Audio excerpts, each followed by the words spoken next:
আমি আমার বিবিকে দুটি 500 টাকা নোট দিলাম, আমার বিবি আমাকে একটা 1000 টাকা নোট দিল। যেমন কারো কাছে কোনো ঋণ থাকলো না, কেউ কারো কাছে দায়বদ্ধতা থাকলো না। আল্লাহ তাবারাক ওয়া তাআলা বলছেন, তুমি যেমন তোমার বিবিকে খুশি করো, তোমার বিবিও তোমাকে খুশি করে দেয়। এই বাচ্চা পৃথিবীতে আসা, সন্তান পৃথিবীতে আসা, এই ব্যাপারে কাউকে কারো উপরে প্রাধান্য দিলে হবে না। দুইজনের ভূমিকা পালন করেছো, এর জন্য পৃথিবীতে সন্তান এসেছে। আর আমি সন্তানগুলো এই রকম সিস্টেমে দিয়ে থাকি, দুটি প্রাণ দুটো বংশ থেকে আসবে, তারা মিলবে, মধ্যখানে একটা সন্তান, একজনকে মা একজনকে আব্বা ডাকবে, আর একই গালে দুইজন চুমা দেবে। এদের প্রেমের লংজিভিটিটা দীর্ঘদিন বেড়ে যাবে। আমি আল্লাহ এই সিস্টেমটা বানিয়েছি।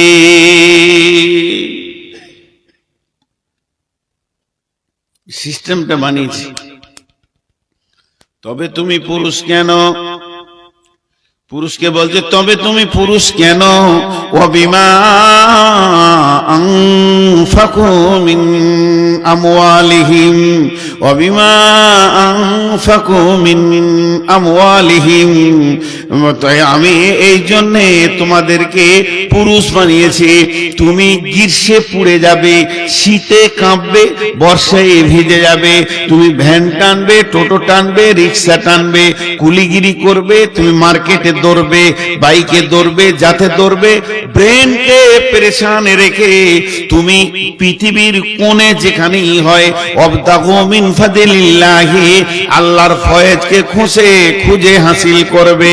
হালাল উপার্জন করে নিয়েছে তোমার ইনকামের টাকাতে তুমি তোমার বিবিকে আনন্দ দেবে, খুশি করবে, টাকা দেবে, তাকে তুমি খাওয়াবে, চিকিৎসা করাবে, তাকে তুমি পড়াবে, তোমার পয়সাতে সে আনন্দ উপভোগ করবে। এর জন্য তোমাকে আমি পুরুষ বানিয়েছি।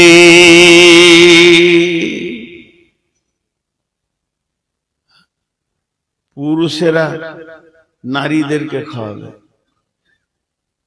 বিবিকে ও বলেছে পুরুষেরা নারীদেরকে খাওয়াবে। জিলেপি কিনে নিজে খালাতো বোনটাকে বলছে খাতো গে, মৌলভী সাহেব কাল জালসায় বলেছে পুরুষেরা নারীদেরকে খাওয়াবে, তোকে ওটা বলিনি, বিবিকে ও খাওয়ানোর রাস্তা খুঁজে নিয়েছে। ওটা পাগলা, হুঁশি নেই তো, এই জন্য তুমি পুরুষ। এবার মেয়েদেরকে বলছে তুইও সংযত হ। আল্লাহর ওসিয়তটা দেখেন কেমন, একবার বলছে, একবার বলছে তুইও সংযত হ, তুই বেশি চিল্লাস না। 3টে গুণ তোর ভিতরে নিয়ে আয়, সারা দুনিয়া তোর পেছনে পাগল হবে, তোর স্বামী হবে, তোর বাপ ভাই হবে, শ্বশুর শাশুড়ি হবে, সবারই হৃদয় ঠান্ডা হয়ে যাবে তোর ভিতরে যদি 3টে গুণ থাকে। সেই 3টে গুণ কি? ফাসলিহাতুন কানিতাতুন হাফিজাতুন লিল গায়বি বিমা হাফিজাল্লাহ। ফাসলিহাতুন কানিতাতুন হাফিজাতুন লিল গায়বি বিমা হাফিজাল্লাহ।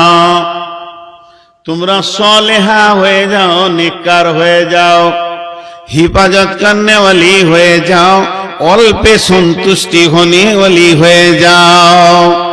মেয়েদের 3টি গুণ।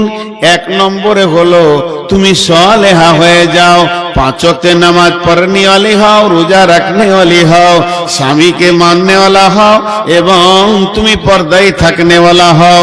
এই যে গুণে গুণান্বিত, সাল্লাত খামসাহা, সামাত সাহরাহা, আহসানাত ফারজাহা, আতাত বালাহা, এই রকম তুমি সালেহা হয়ে যাও, কানেতা হয়ে যাও, মানে অল্পে সন্তুষ্টি হয়ে যাও, যেতে অল্পেই তুমি সন্তুষ্ট হবে, বেশি লাফালাফি করবে না, বেশি চাইবে না।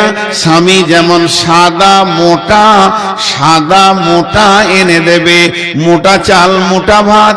যেমন স্বামীর ইনকাম, স্বামীকেও নবীজি বলেছেন ও আনফিক আলা আয়ালিকা মিনাত তাওলিক, মাঝরে তুমি যেমন ইনকাম করবে ওই রকম তুমি ছেলে মেয়ে অধীনস্থ মা বাপের পেছনে খরচা করিও। তুমি এই খরচাগুলো করো তো তোমাকে স্বামী যেমন দিবতে খুশি হয়ে যাও, বেশি চেয়েও না। অল্পে সন্তুষ্টি মেয়েরা হয় না। এক চান্সে এমন কোন পুরুষ নাই, কি বলবে বুঝতে পারছি, কোন পুরুষ নাই যে সে তার বিবিকে এক চান্সে রাজি করে দিয়েছে। বলার আগে বুঝে নিছ, মুখ চালিয়ে যাচ্ছে। মার্কেট থেকে কি আনো, 3টে কথা বলবে, 22টা কথা বলবে, তবে ওর মুখ বন্ধ হবে। 22টা। হায় রে আফসোস, লোক খালি বলে মৌলবি সাহেব একটা তাবিজ দেন তো, শালা বউ কথা শুনছে না। ওই দুঃখ তো আমি মরছি ভাই, তুই তো তাবিজ আমার কাছে চাইলে আমি কার কাছে? একজনা ঝগড়া করছে খুব বিবির সঙ্গে, খুব ঝগড়া, দেখে নিব তোকে। বলছে তুমি কত পুরুষ আমি জানি, চিল্লা দিচ্ছে, বলছে দেখবি দেখবি বলে রেগে ঘর থেকে বের হয়ে সুজা চলে এসছে হযরত উমারের কাছে। বিচার করবে খলিফাকে নিয়ে গিয়ে, সত্য ঘটনা, আমি ইতিহাস বলছি। হযরত উমারের ঘরের দরজায় এসেই ধাক্কা দিয়েছে, রাগের মোটে এসে তো পটাম করে ডেকে দিয়েছে। দেখি কান দিয়ে শুনতে পেয়েছে উমারের বিবি উমারকে ঝুটছে খুব। উমারের মতো বীর একটা আঙ্গুলের ইশারায় 18 লক্ষ বর্গ মাইল শাসন করেছে, যাকে দেখলে শয়তানও রাস্তা ছেড়ে দিত। তাকে ওর বিবি মেশিন চালাইছে, সেলাই মেশিন, খাচার খাচার খাচার খাচার। উমার চুপ করে বসে আছে। বলা হয়ে গেল, ধাক্কাটাই দিয়ে দিয়েছে প্রথমেই, এটাই হয়ে গেল ভাইজান। হযরত উমর ভাবছে কেউ ডাকছে আমাকে, খলিফা মানুষ, নেতা মানুষ ডাকতেই পারে। দরজা খুলে দেখছে একজন ওই দিকে চলে যাচ্ছে। ওই ও ভাই, ও আল্লাহর গোলাম, বলছে আমার কাজ হয়ে গেছে, আমি যে কাজে এসেছিলাম আমার বিচার শেষ। বলছে এসো ভাই, এসো ভাই, এসো কাছে এসো। খলিফা